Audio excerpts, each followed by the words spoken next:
বেরিয়ে পড়লাম বাঙালির ভ্রমণপ্রিয় জায়গা সুন্দরবনে। 15 জুলাই সকাল সকাল শিয়ালদা স্টেশনে পৌঁছে গেলাম। শিয়ালদা থেকে 7:42-এ আমাদের ট্রেন ছেড়ে দিল ক্যানিংয়ের পথে। প্রায় 1 ঘন্টা 15 মিনিটে 45 কিলোমিটার জার্নি অতিক্রম করে আমরা পৌঁছে গেলাম ক্যানিংয়ে। আর ক্যানিং স্টেশনে নামার পরেই প্রচুর বৃষ্টি শুরু হয়ে গেল। এখন আমরা যাচ্ছি মাতলা নদীর উপর দিয়ে। আর এরপরেই আমরা পৌঁছে গেলাম গদখালি ফেরিঘাটে। সেখানে আমাদের ওয়েলকাম ড্রিঙ্কস দেওয়া হলো।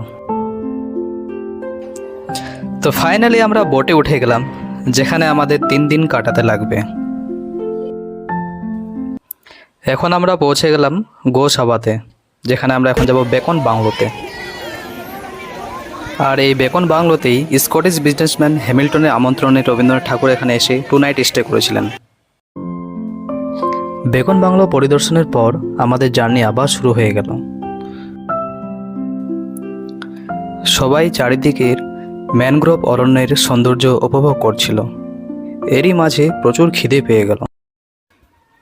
তো ফাইনালি আমরা দুপুরের খাবার খেয়ে নিলাম।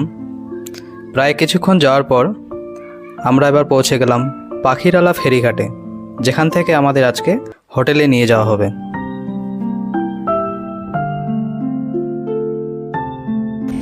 খুব সুন্দর ওয়েদার, বেশ ঘন মেঘ, মনে হচ্ছে এক্ষুনি বৃষ্টি নামবে।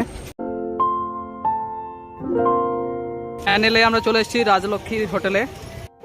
আর রুমে দিয়ে গেল এখন আমাদের হচ্ছে চিকেন পকোড়া ইভিনিং। এবার আমরা হোটেলের বাইরে বসে আছি ঝুমুর নাচ দেখার জন্য।